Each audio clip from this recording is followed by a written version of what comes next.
My name is Krypton Kid. This is day 2 of the Bybit class. This is where we spread the knowledge of cryptocurrency across Africa. This is where we teach you how to make money or how to be economically free. Show you the secrets to trading cryptocurrency and such that you can become a pro trader yourself. Trading is the art of buying and selling money market instrumental assets for profits. And things that we refer to as money markets are basically things like stocks, options, forex, and cryptocurrency. The people who engage in buying and selling of this money market instruments are the ones that are being referred to as traders. And one thing you need to know about trading is that you can actually make good money trading cryptocurrency. Just the same way people before now have always made a whole lot of money trading forex. It's kind of like the same thing anyways, right? Trading forex and cryptocurrency. And sometimes when you have background of forex, it will be easy for you to just carry over that knowledge into cryptocurrency, because to some point or to some extent they are both similar, right? The only difference basically is the fact that you get to use different exchange. The only reason why you go into trading is just so you can make money. What that means is that when you trade or when you want to enter into a trade, you have an objective in mind, and that objective should be you making profits. When you trade and you're not making profits, then you're not doing trading. You're just I think we can say you're doing charity, because you're just giving money to the market, or you're giving your money out to somebody else out there. Two things, right? You need a Bybit account and you need a TradingView account. My link is right there on the screen. My links for Bybit is on the screen, and my link for TradingView, both of them. You can sign up on Bybit using that link, and you can also sign up on TradingView using my link.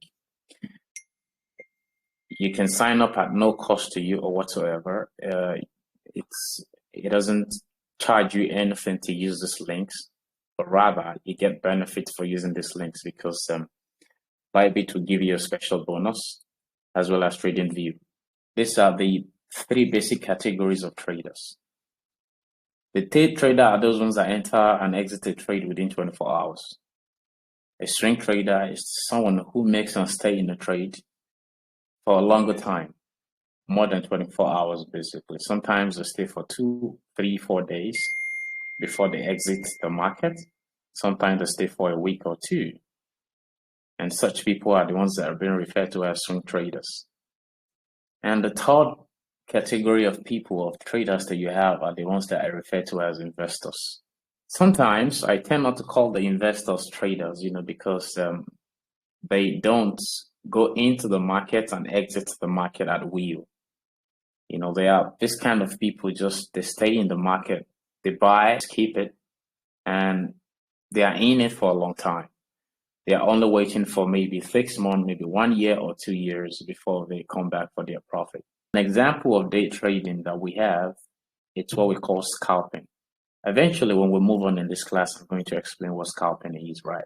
The swing traders are the ones that stay in there for more than 24 hours. So they start a trade, or they open a trade, and they keep that trade, they keep it open, and they continue to monitor it, right, for more than 24 hours. The type of trading on that, the swing trading, is what we most times refer to as momentum trading. I will also explain what momentum trading is eventually, right, as we proceed. All right. Before I proceed, please, I just want to say a disclaimer. The information discussed in this session, in this live session, it's not in any way, does not represent financial advice. This content is for educational and informational purposes only. We understand the fact that this class is basically about trading, and you cannot trade without knowing technical analysis. Technical analysis has its background since 1654 in the history of the Japanese market at the time when commodity were being traded. And commodity here represent rice, you have rubber, you have all kinds of things that human beings use for daily use. But there was this particular Japanese rice trader who is being referred to as Muneiza Homa, right? He understood the fact that in any trade at all, and at the time when he was involved in trading of rice, right, he understood that there is what you call supply and demand. And he also understood that supply and demand does not just happen without the fact that human emotion has a huge part to play. He wanted to understand the directions of the market at the time. He invented what you will now refer to, or what's being now referred to as Japanese candlesticks. And he was able to use the candlesticks to calculate price actions in relative to the commodity that were being traded at the time. He was also able to understand supply and demand. He was also able to understand and also track human emotions. He understood the fact that human emotions are what drives supply as well as demand. All right. And the consequence of that is basically what you call price action. So you know the fact that if you have a little bit of background in economics, you understand the fact that when there is huge demand, you know what happens? People tend to increase or they tend to raise their price, right, for a commodity or for a product.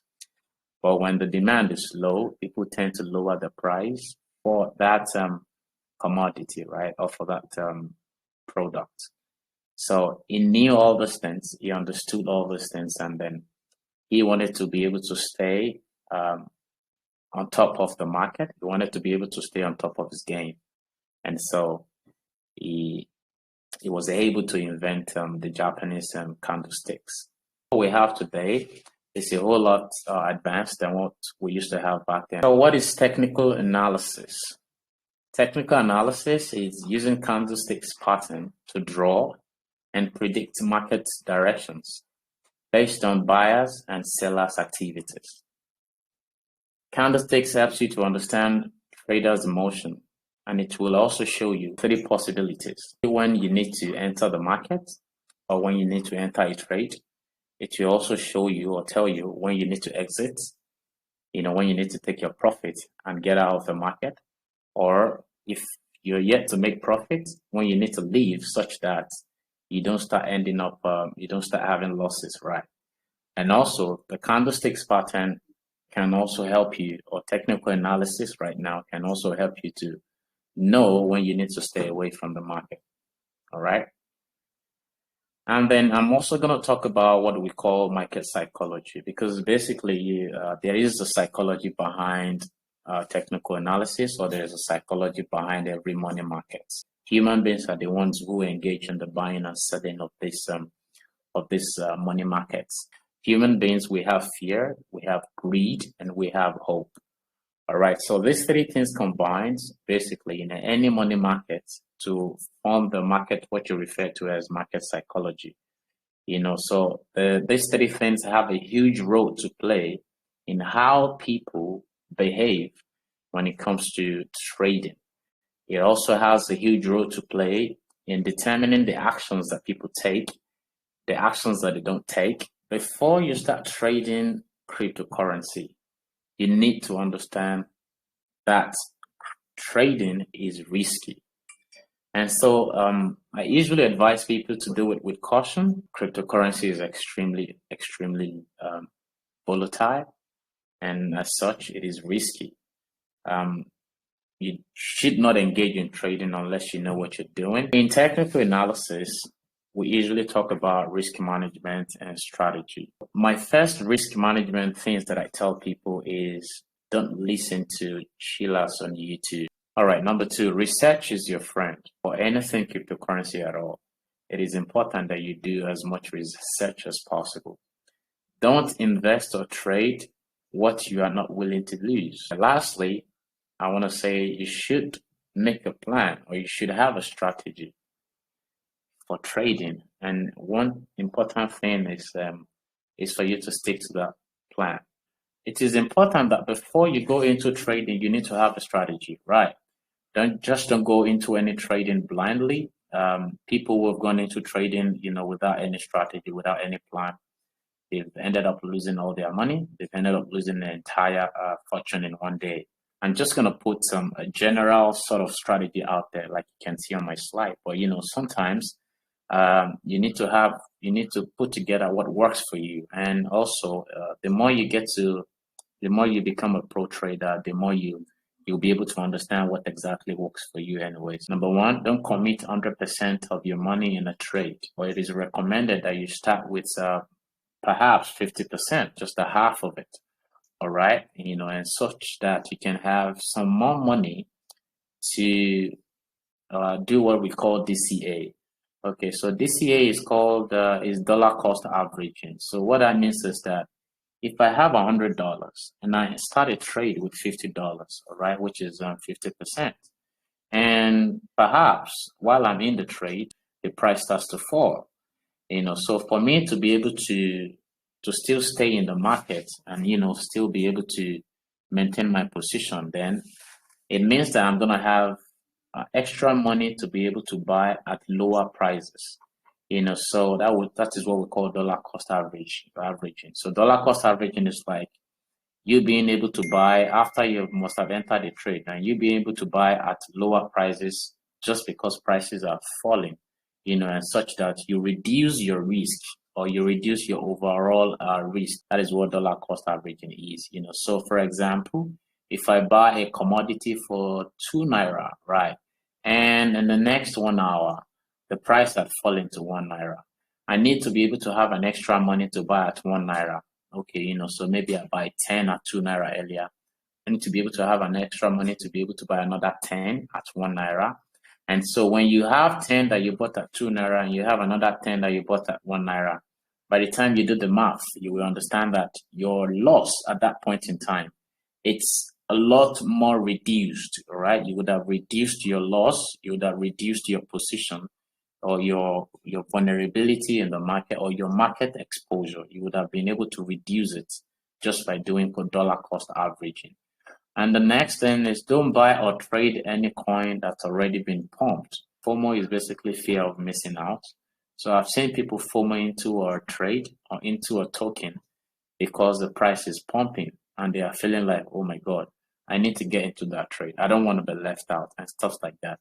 And most times when they jump in, because a lot of times they're jumping in at the top when the price is already pumped, and at that point in time, the old buyers are already getting out of that trade, so these people end up buying the top, and then they are stuck. Their money is stuck. They cannot exit this trade because if they sell at a lower price, that will mean a loss for them. Number three, don't use more than 10x leverage on any trade.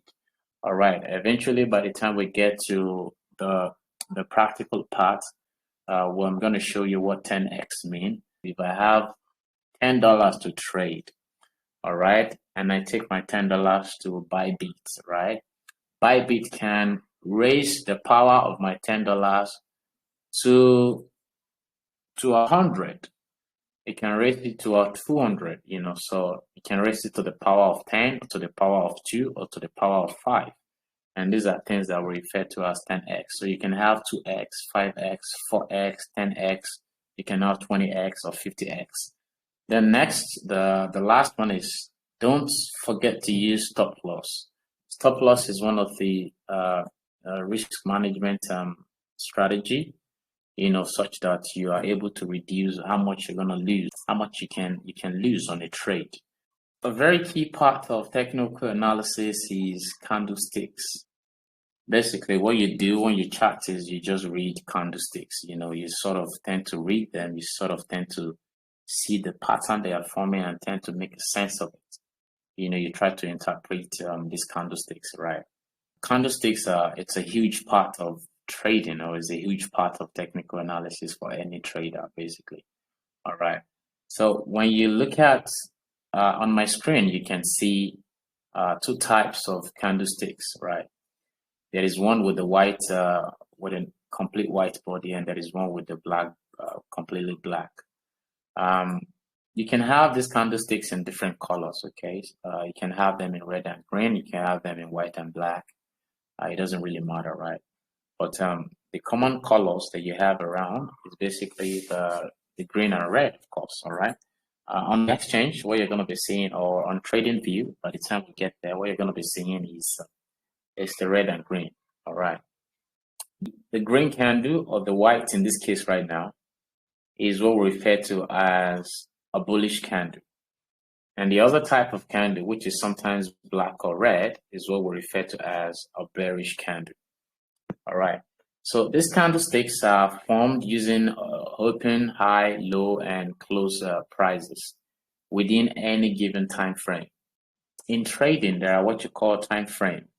And time frame means a time that a candle opens and a time that a trading candle closes. Time frame just represents a trading session, a particular trading activity session. You have the high and you have the low. And this part, the square part of this candle is what we refer to as the candle body. All right. The only time we get to have a bullish candle is when the price opens at the lower end here and closes at a higher point. And the only time you have the bearish candle is when the price opens at a higher point and closes below that open point or open price. All right. So, and there are parts to a candlesticks, or there are parts to these candles. You have this thin part that is being referred to as the shadow, or sometimes referred to as the wicks. Okay, that's W-I-C-K, the wick. Sometimes we refer to this tiny body as wick, or you call it the candle shadow. And you have the body, right, which forms the real body of that candle. And you also have the lower wick, or the other wick at the lower end. All right. So the top of the wick represents the highest session of that trading session, or the highest activity, or the highest point of that trading session. All right. Why the lower part of the wick represents the close in terms of a bullish candle, of course. Remember, your bullish candle prices opens at a low and closes at a high. In terms of the bearish candle, the only time you end up with a bearish candle is when prices opens high and closes below. All right. And you have the same concept where you have the wick, you have the body, and you also have the lower wick as well. There are different sizes of the candlesticks. We have the long candlesticks and we have the short. The long bodies refers to strong buying or selling pressure, while the short and small bodies indicate a little buying or selling activity. When we get to the trading view interface, or the trading view application, we're going to see practical examples of these candles. We're going to see the long ones and we're going to see the small ones. Okay. Next, we have the long shadows. So in more depth, there are times where you have this candlestick show up in a way that they have longer wick, or maybe in cases where you have the wick being longer than the body. All right.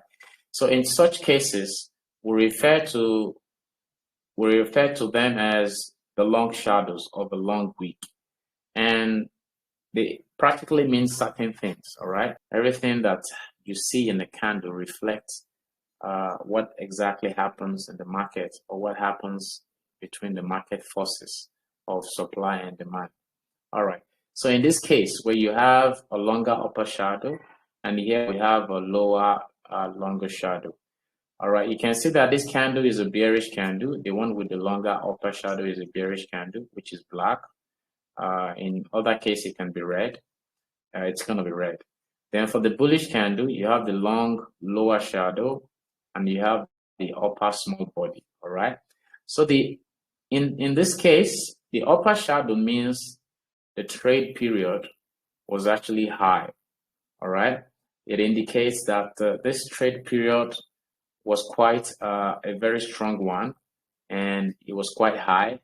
And also, it means that this was a point whereby sellers were trying to push down the price of that token. All right.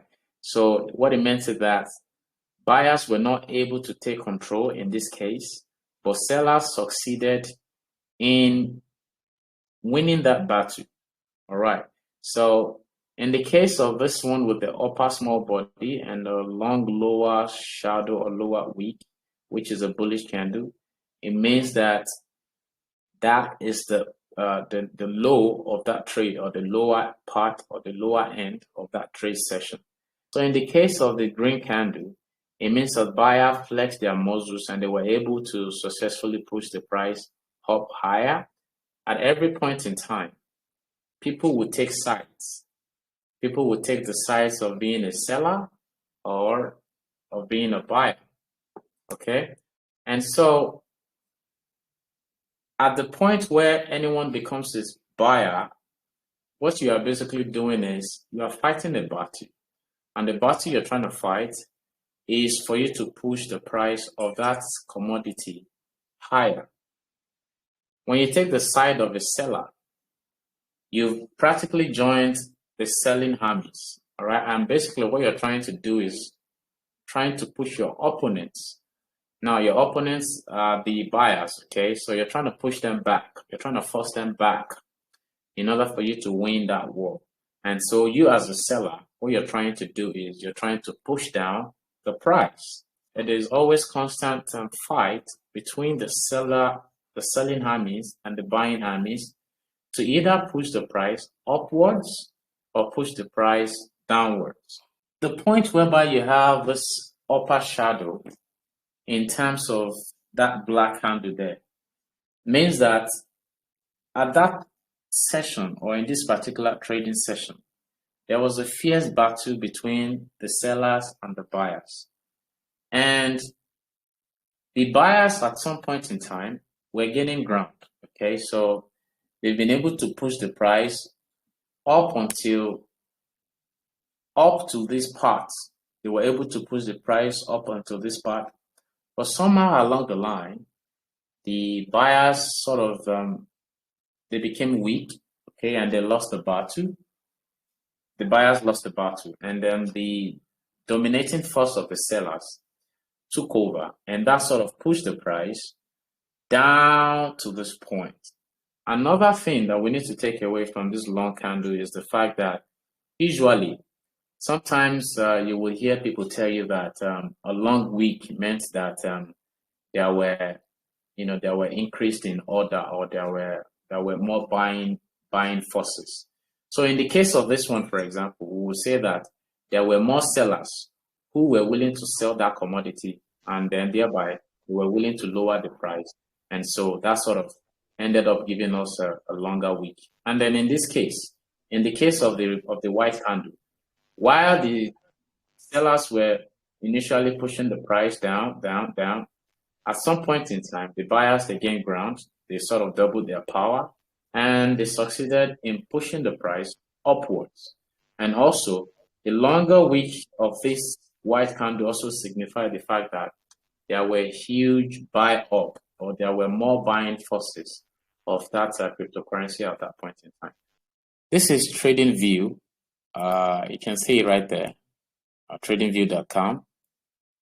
This is where all the predictions happen, or more like this is where all the analysis happens. Okay, this is where you tend to draw your charts. This is when you tend to read your candles. This is where you tend to be able to tell what will be the next move for any of the tokens, right? I'm just going to go right away to charts. Clicking charts over there. Okay. All right. So first, on the left-hand side, on the right-hand side here, rather, excuse me, you have what we call watch list. Okay. So just in case you are unfamiliar with tradingview.com anyway, so I'm just going to go quickly do a rundown of this part. Okay, so on the right hand side, you have all the tokens.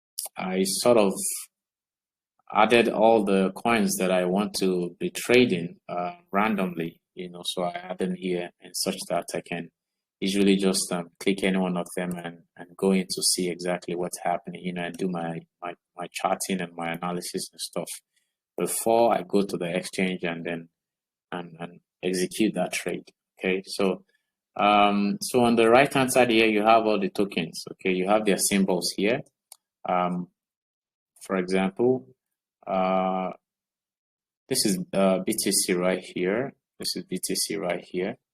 And you can see the symbol for that is BTC USDT. And then you have the prices. You can see the prices right there, and as well as the percentage change for each of the tokens. Here you have the wider view of the chart.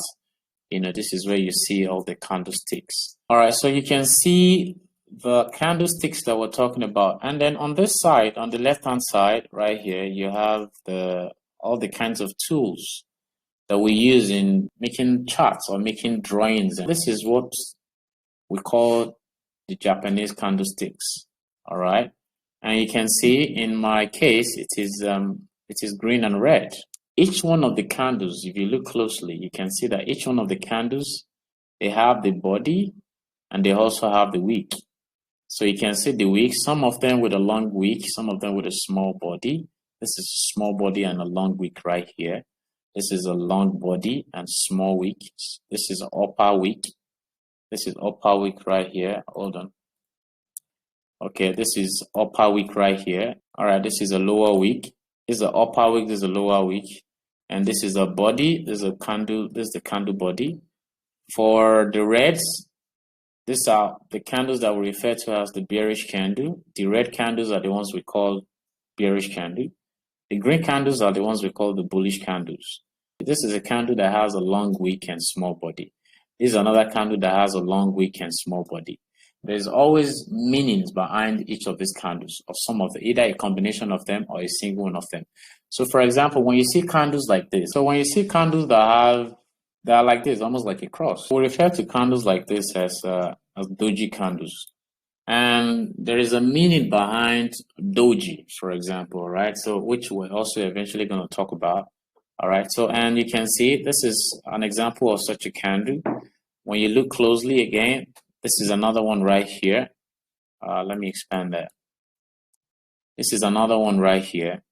This is another one right here. And what you need to know is that each of these candles represents a particular time frame. Okay, so now I'm going over to the part of the time frame.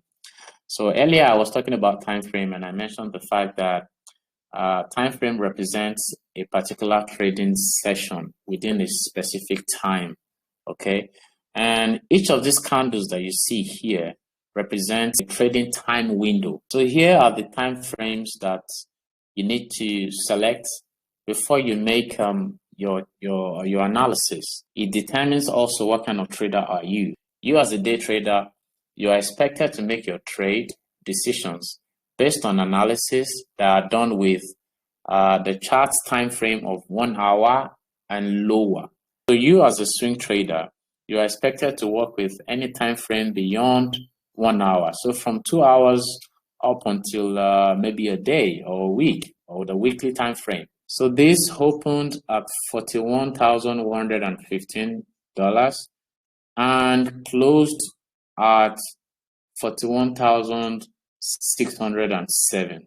And so we end up with a bullish candle, which is green, of course. And remember, I said that when when the price closes above the open price, you have a bullish candle. But when the price closes below the open price, then you have a bearish candle. In this case, which is where we have our red. So here in this case, for example, at this trading session, the price opened at 42,168. You can see the price on the left here. I mean, sorry, on the right hand side here anyways. As I move my cursor, you can see it reflects the prices on the right hand side. So the price in this trading session opened at 42,168. And then the sellers pushed down the price. At the end of the day, they were able to close at 41,200, and I think that's like we can say that's $213. So, and there we end up with a bearish candle. And so, for example, this current candle signifies a trading window or a trading session that is still ongoing. And when you look at the right hand side here, you can see the current price, which is reading, and you can see the time. So underneath here, underneath the price, you can see the time here, which is 35 minutes 46 seconds, and you have the seconds which is winding down. Remember, this chart is an hourly chart, which is 1 hour, and so it means that this trading session right here is expected to close within an hour. So after an hour has elapsed, or after it has exhausted an hour, a new candle will open, and that will signify a beginning of a new trading session. So, and that is what we mean by the fact that each candle represents a trading window or a trading session. Each of these candles here, for example, represents an hour of trading activity. Point number one, right? Whether a candle turns red or green, it's only determined after that trading window or session has closed. So, for example, in the current candle you can see here now, it's still an ongoing trading session. And as a matter of fact, it still has about 31 minutes. This is a small candle size. And what that means is that at this level or within this window, there is not much trading activity compared to a larger green candle here. This large candle here, you can see a small wick and a larger body. So when you have a larger body of candle, means there were high market activity. We cannot tell whether this candle is going to be green permanently as it is now, or is going to be red. But what I can tell you at this point is that this candle opens at a lower price, and buyers have been able to push the price upwards. Okay, now there is currently market forces at play between buyers and sellers. So the movement of the candle, the movement of this green line going up and down, is what tells you that there is a constant battle between buyers and sellers. That is the market forces at play. So the candles go, this line, this green line goes up and down, goes up and down. But now, because currently that line is above the open price, which is 41,609, the candle has no other choice but to be green. The only time this candle will become red is when this line, this price action line, when it moves below 41,605. When it moves below, at that point in time, the candle will have no other choice but to become red. So remember, you will end up with a red candle when the close price is below the open price, and you will end up with a green candle when the close price is above the open price. With this current candle now, no matter what, if the price moves from 41,681 to 41,800 at this time, it is still going to be this candle, and this candle will only be extended. Now, after 1 hour, it would have been time up for this candle. Whatever activity that is going on here, it would have been time up. That would have been the end of it. A new candle will open. At this point in time, even if prices shoots up to 42,000, for as long as this time is not up yet, for as long as this time has not been exhausted, a new candle will not open. Only this candle will be the one that will be extended up to 42,000. All right. If this price is about to fall down to, let's say, 40,800 here, a new candle will not open yet. For as long as this time is still open, or this time has not elapsed, or is not been exhausted yet, it is only this candle that will remain for now, and it will only be extended down to 40,800. But as soon as this time is up, all right, that is when a new candle then opens, and then it will open at the price of the previous candle close price. Okay, so you know what? Let me just switch to, let me show you something. I'm just going to switch to 5 minutes here so we can see. All right, so this is a 5-minute time frame. You can see the time is about to wind up. We have less than 50 seconds and it's counting down. And this is the candle, the current candle. So just watch what happens as soon as this time is up.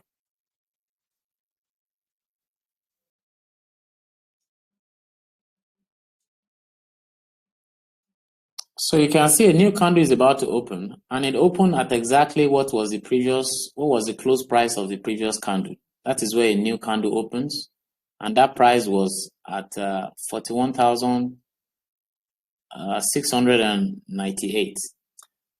And now the price is falling below the open price, and then the candle is now turning red. A new candle opens here at the exact close price of the previous candle, and it was coming down. It was sellers were trying to push it below that open price, and the candle was turning red. And now the buyers have succeeded in overcoming the sellers, and now they've started to push the price upwards above what was the open price. And so it is only reasonable or normal for the candle to be green at this point. If you want to be a day trader, the time frames you work with are 1 hour, 30 minutes, 45 minutes, 15 minutes, down to 5 minutes. Okay? And it is important that you combine at least 3 of these different types of time frames. You know, maybe you can combine 15 minutes and 1 hour. You can combine 45 minutes and 5 minutes, just for you to be able to have a clear picture of market direction. For a swing trader, the time frames that you work with are 2 hours and above. Okay, so because you want to run your trade for the next maybe 2-3 days or a week, you know. So yeah, and again, so like I was saying, if I am in 1 minute time frame, each of these candle represents a minute of trading activity. The longer the candle means the busy the market was at the time. Okay, and the smaller the candle, it means there was less activity in the market within that particular time frame. So for example, this small body means within the 1 minute of this trading session, there was little or no market activity. But here, within a minute of this trading session, there was a higher market participation. Have a good day. It's been a long day.